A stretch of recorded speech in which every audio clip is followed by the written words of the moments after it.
नमस्कार, मैं हूं महक शर्मा और इस वक्त आप ये लाइव तस्वीरें देख रहे हैं हरियाणा के करनाल से। और इस वक्त हम मौजूद हैं करनाल की बहादुर चंद कॉलोनी में। सबसे पहले i24 के तमाम व्यूवर्स का तहे दिल से धन्यवाद। कल आपने न सिर्फ एक वीडियो को देखा बल्कि उस वीडियो को बहुत बड़ी तादाद में शेयर भी किया, जिसके बाद आप देख सकते हैं कि सतपाल पंचाल हैं जो कि कंप्यूटर ट्रेनर हैं, जो कि आज घर लौट कर वापिस आए हैं। आज नहीं आए, दरअसल आज सुबह 3 बजे कोई ऑटो रिक्शा चालक है जो बताया जा रहा है, जो इनको घर छोड़कर यहां पर जाता है। हालांकि सुबह से ही इनकी तबीयत काफी ज्यादा खराब है, वो हम इन्हीं से जानेंगे। कल हमने आपको खबर में दिखाया था कि किस तरीके से एक पत्नी है जो रोती हुई नजर आ रही थी। ये वो पत्नी है जो रोती हुई नजर आ रही थी और इन पत्नी ने वो नोट पढ़ा था जो इनके पति छोड़कर गए थे। और उस नोट में जो इन्होंने अपने शब्दों से, जो इन्होंने अपने मुंह से हम सबको बताया था, जिसमें पता चल पा रहा था कि सतपाल पंचाल कितने ज्यादा परेशान हैं, कंप्यूटर ट्रेनर हैं। और उस नोट में यह भी लिखा हुआ था कि मैं बहुत ज्यादा मेहनत करता हूं लेकिन मुझे मेरी मेहनत का फल नहीं मिल पा रहा। और अब सतपाल पंचाल जी से जुड़ने से पहले सबसे पहले मैं इनकी पत्नी से ही बात करना चाहूंगी कि आखिर ये कब गए, क्योंकि कल 1 से 1:30 बजे के बीच ये घर छोड़कर चले जाते हैं, अपने बच्चों को बिजी करके चले जाते हैं और कह देते हैं कि मैं कुछ ही देर में आऊंगा, लेकिन अब रात तक वापस नहीं लौटते। हाँ जी, कब ये आए थे रात को और किन हालातों में वापस आए हैं? रात को 3 बजे आए हैं और बेल बजी है। मैं भागते हुए नीचे गई हूँ तो ये गेट के आगे नीचे गिरे पड़े हैं। इनको होश नहीं है, बिल्कुल बस कोई होश नहीं है, कहाँ हूँ मैं कहाँ नहीं हूँ, बिल्कुल भी नहीं। कहाँ पे आ रहा हूँ मैं, घर पे ना बोलने की हालत में, तब बेहोश हो गए थे ये। इनको डिप्रेशन की भी प्रॉब्लम है, सिर में बहुत पेन रहता है, बस वही प्रॉब्लम थी कि सिर में दर्द, कुछ नहीं पूछ सकते थे। इनको अब इस टाइम होश आया, आधे घंटे पहले होश आया है, तब हमने फिर आपको बुलाया। खाना वगैरह खाया? हाँ जी, इनको खाना भी खिलाया, दवाई भी दी है इनको, डिप्रेशन वाली दवाई भी दी है इनको। तो डिप्रेशन में कब से चल रहे हैं? इनको कम से कम 3 साल हो गए। यही लॉकडाउन हुआ था तो तब से है ज़्यादा। लॉकडाउन से मुझे याद आया कि लॉकडाउन में जिस तरीके से मैंने कल भी कहा था कि लोगों का कारोबार ठप पड़ गया था, जिसकी वजह से लोग अपने दिमाग पर बहुत ज़्यादा स्ट्रेस लेकर बैठे हुए, लोग घर में थे, लोग खाली थे और उस समय पर लोग ऐसे बहुत सारे हैं जो डिप्रेशन का शिकार हो गए। उनमें से एक हमारे साथ सतपाल पंचाल भी हैं जो कि बहादुर चंद कॉलोनी के हैं। उनसे मैं एक बार जानूंगी कि आखिर क्यों वो एक नोट छोड़कर घर में चले जाते हैं और आखिर क्यों वो कहाँ चले जाते हैं और उनके दिमाग में ऐसा क्या चल रहा था जिसके बाद उन्होंने घर छोड़ना बेहतर समझा। सर, कहाँ चले गए थे आप कल? मैम, मुझे खुद ही नहीं पता लग रहा था मैं कहाँ जा रहा हूँ, क्योंकि दिमाग में, नशे में ब्लड जो चलता है ना मेरा, ऊपर नीचे हो जाता है। तो जहाँ दिमाग लेके जाता है वहाँ मेरे को तो पता ही नहीं क्या हुआ। मैं बस उठा और ज़्यादा टेंशन थी दिमाग में। ऑटो पकड़ी, पता नहीं कहाँ की ऑटो थी, मुझे भी नहीं पता। वो ऑटो निकली रेलवे स्टेशन की। रेलवे स्टेशन में क्या था, एक लड़की कान्हा जी को लेके जा रही थी। तो मैंने सोचा कि मतलब पता नहीं क्या लगा कि जैसे इसके पीछे जाना है मुझे, और जिस ट्रेन में वो चढ़ी उस ट्रेन में मैं चढ़ गया। आप ट्रेन में चले गए? हाँ जी। फिर उसके बाद मैम क्या होता है, जैसे ट्रेन चलने लगी ना, तो मुझे लगा कि मैं अपने परिवार को छोड़ के जा रहा हूँ, कहीं बहुत ज़्यादा दूर जा रहा हूँ। और मेरे माइंड में पेन शुरू हो गया। पेन शुरू होने के बाद मैं बेहोश हो गया। मैं बेहोश हो जाता हूँ और जब मुझे होश आया तब वो ट्रेन पता नहीं कहाँ रुकी हुई थी। और वहाँ जब मैंने पूछा कौन सा स्टेशन है तो वो मथुरा स्टेशन निकला। मथुरा पहुँच गए? हाँ जी। मुझे नहीं पता मैं कैसे गया कैसे नहीं गया। तो फिर मुझे तभी वहाँ से पता नहीं क्या हुआ कि भाई आप यहाँ क्यों आ गए, किस लिए आ गए। तो तभी मैं वहीं से बैक हो गया।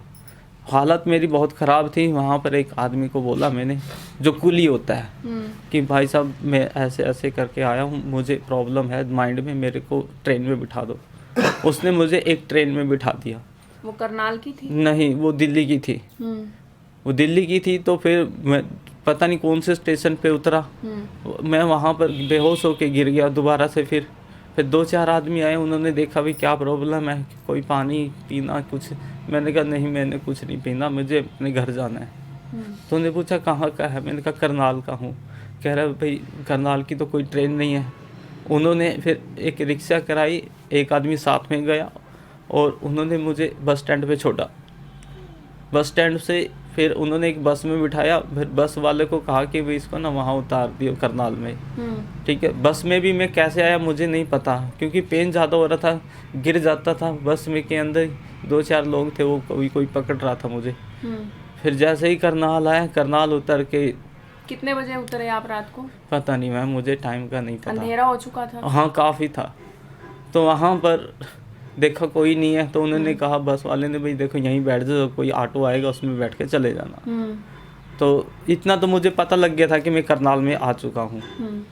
तो फिर मेरे में थोड़ी सी हिम्मत हुई, क्योंकि कोई नहीं जा रहा था, कोई नहीं आ रहा था। थोड़ा चलने लगा, मैं थोड़ी दूर चलने लगा तो एक रिक्शा वाला था। उसने कहा कि भाई कहाँ जाओगे? मैंने कहा भाई साहब मैं बहुत मजबूर हूँ और मेरे को पेन हो रहा है दिमाग में और मुझे अपने घर जाना है। उसने कहा कहाँ? मैंने बस हाँसी रोड बोला था, नियर एसपीएस कॉन्वेंट स्कूल। आगे मैं उससे नहीं बता पाया, ज़्यादा पेन था मेरे सर वो में। रिक्शे वाला लेकर आया? हाँ, वो हाँसी रोड करनाल तक ले आया मेरे को, स्कूल के सामने। काफ़ी देर खड़ा रहा, मेरे को पूछ रहा कौन सा घर है भैया आपका, कौन सा घर है? आप होश में भी नहीं? नहीं था मैम। तो मैंने देखा कि भाई हाँ ये तो स्कूल है। मैंने कहा भैया आप यहीं उतार दो। कह रहा मैं घर छोड़ आता हूँ, आप रहने दो। मैंने कहा नहीं मैं यहीं उतार दो। फिर मैं स्कूल के सामने खड़ा रहा, मुझे अपने घर का रास्ता नहीं पता लग रहा था कहाँ कहाँ नहीं। फिर बड़ी मुश्किल से मुझे पता लगा कि हाँ इस साइड जाना है, क्योंकि जब मेरे सर में पेन होता है तो मुझे दिखना कम हो जाता है, दिखता नहीं है ठीक से। पता नहीं कौन सी नस ऐसी डैमेज है मेरी, बहुत सारे इलाज करा लिए। तो रात को 3 बजे आप बड़ी मुश्किलों के बाद घर पहुँचे? फिर मुझे अपने घर का गेट दिखा, क्योंकि ऑन द रोड है ये। फिर मुझे पता लगा ये है मेरा घर। फिर घर पहुँचे? हाँ, फिर मैंने बेल बजाई, घर वाले उतर के आए, उन्होंने मेरे को उठाया, पानी सतपाल जी पिलाया। आपसे एक सवाल करना चाहूँगी। आप एक नोट लिख कर जाते हैं जिसमें आपने लिखा कि मैं बहुत ज़्यादा मेहनत कर रहा हूँ, मैं बहुत ज़्यादा परेशान हूँ, ज़िंदगी से थक चुका हूँ, ज़िंदगी से हार चुका हूँ। ये सब क्यों लिखा? ऐसा क्या हुआ आपकी ज़िंदगी में जिसके बाद आप इतने डिप्रेस्ड हैं? देखो मैम, हारने वाली तो बात नहीं है, लेकिन मेरे दिमाग में थोड़ा प्रॉब्लम है, उस वजह से मैंने ये स्टेप ले लिया। लेकिन हाँ ये ज़रूर है, मेहनत बहुत ज़्यादा करता हूँ, रिस्पॉन्स ऐसा नहीं मिलता मुझे। जिस भी काम को करता हूँ मैं पूरी ईमानदारी से करता हूँ। जैसे कि आपको पता है मैं कंप्यूटर टीचर हूँ, तो मैं टीचिंग ही करूँगा। अपने बच्चों को खूब अच्छे से पढ़ाता हूँ, भगवान की दया से 10-12 साल से नाम भी है। लेकिन आपने नोट में ये भी लिखा कि बच्चे फीस नहीं दे? हाँ, बच्चे मेरे फीस नहीं देते मैम, बच्चे मेरे फीस इसी नहीं। वजह से परेशान है मैम देखो, मैं नहीं चाहता कि मेरी ये थिंकिंग नहीं है कि पैसा ही सब कुछ है, लेकिन पैसे के बिना काम नहीं चल रहा आज की दुनिया में। आपके भी 2 छोटे बच्चे? हाँ, मैं तो फ्री में पढ़ा लूँगा, मेरी इच्छा भी है, मेरा सपना भी यही है, और एक दिन मैं आपको दिखा दूंगा, मैं दुनिया को फ्री में पढ़ा के दिखाऊंगा। कितने स्टूडेंट्स हैं आपके पास? मेरे पास इस टाइम कंडीशन अगर मैं सही से बताऊं 150 के आसपास बच्चे होंगे मेरे पास इस टाइम करंट में। और ऐसे कितने बच्चे हैं जो आपको फीस नहीं देते हैं? जैसे 80% बच्चे ऐसे होंगे जो फीस नहीं देते हैं, देते ही नहीं है। तो उनकी कोई मजबूरी रहती है? मजबूरी बताते हैं मैम, हर एक मजबूरी बता, हो सकता है किसी की हो रियलिटी में और कुछ जानबूझ के फायदा उठाते होंगे। तो आप उन्हें बोलते हैं कि बोलता हूँ, जैसे बोलूँगा 2-4 महीने की पेंडिंग होने के बाद वो छोड़ देते हैं। लेकिन जो बुरी बात लगती है कि वो छोड़ के क्यों गया, कम से कम आया मेरे पास, एजुकेशन ले जा, फीस नहीं देनी है मत दे। लेकिन लोग ज़्यादा फ़ायदा उठाने लग गए। ये मेरा सब कब से चल रहा है आपके साथ? मैम है तो ये शुरू से ही है, लेकिन लॉकडाउन के बाद कुछ ज़्यादा हो चुका है, क्योंकि लोगों के पास पैसे। आपको कंप्यूटर ट्रेनर बने?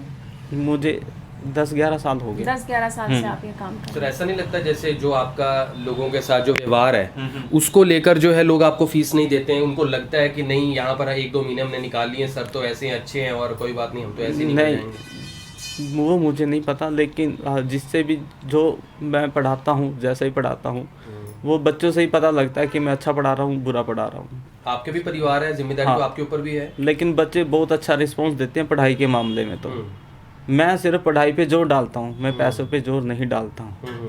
लेकिन बच्चे कुछ सोच लेते हैं कि हाँ सर मेहनत कर रहे हैं, पैसे दे देते हैं, लेकिन कुछ बच्चे जो है पैसे नहीं देते।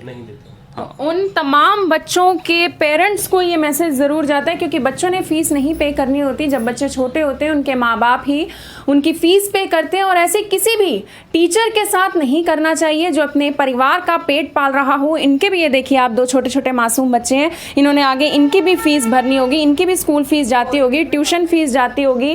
गवर्नमेंट स्कूल में बच्चे इन्होंने डाले। मेरे बच्चे एसपीएस कॉन्वेंट स्कूल में पढ़ती थी मेरी गुड़िया, बस वही हमें भी प्रॉब्लम होने लगी फीस की, फीस कहाँ से पे करें। फिर गवर्नमेंट स्कूल में डाल रखा है हमने इसको अभी 2 साल से। बेटा 5-6 साल में लग रहा है, 6 साल का, बस वही जैसे बताया कि ज्यादातर बच्चे जो है फीस नहीं देते हैं, हाँ 2-4 महीने में छोड़ देते तो हैं। वही अब प्राइवेट स्कूलों की फीस इतनी ज़्यादा है तो हम कैसे पे करेंगे। और मेरा बेटा भी अब देखो स्कूल जाने लायक हो गया, वो भी स्कूल नहीं जाता, हम उसको भी स्कूल नहीं भेज पा रहे हैं। तो कहीं ना कहीं लगता है, वैसे तो हमारे समाज में कहते हैं कि बच्चों को निःशुल्क भी पढ़ाना चाहिए, लेकिन कई बार समाज के लोग उसका फायदा भी उठाते हैं। हाँ जी, समाज के लोग बहुत फ़ायदा उठाते हैं। ये तो किसी को कुछ कहते ही नहीं है, फीस के लिए भी नहीं बोलते। अब कई बार तो मैं ही बच्चों को जाके बोलती हूँ, भाई सर की भी फैमिली है, हमारी साइड भी देख लिया करो, तो भी बच्चों को कोई फ़र्क नहीं पड़ता है। तो फीस ना मिलने के बाद घर का गुजारा करना बहुत ज़्यादा मुश्किल हो गया था। बच्चों का पेट पालना, बच्चों को एक अच्छे स्कूल में पढ़ा पाना भी एक टीचर के लिए बहुत ज़्यादा मुश्किल हो गया था। और जो लोग डिप्रेशन को मजाक समझते हैं, जो लोग समझते हैं कि डिप्रेशन कोई बहुत बड़ी बीमारी नहीं है, लेकिन जो लोग डिप्रेशन से जूझ रहे होते हैं, उनके पीछे क्या कुछ कहानी रहती है, उनके साथ क्या कुछ बीतती है, वो आपको इस पूरी खबर में समझ आ चुका होगा। मेरी आप सभी लोगों से यही अपील रहेगी कि जो भी लोग इस खबर को, इस वीडियो को देख रहे हैं, इसे साथ के साथ जरूर शेयर करें। आप देख रहे हैं IBN24, मैं हूं महक शर्मा, हरियाणा के करनाल से आप सभी के साथ लाइव। धन्यवाद। अब यहाँ तक आ ही गए हैं तो हमारे चैनल को सब्सक्राइब जरूर करें और नीचे दिए गए बेल आइकन को जरूर दबाएं ताकि हर खबर सबसे पहले पहुंचे आप तक।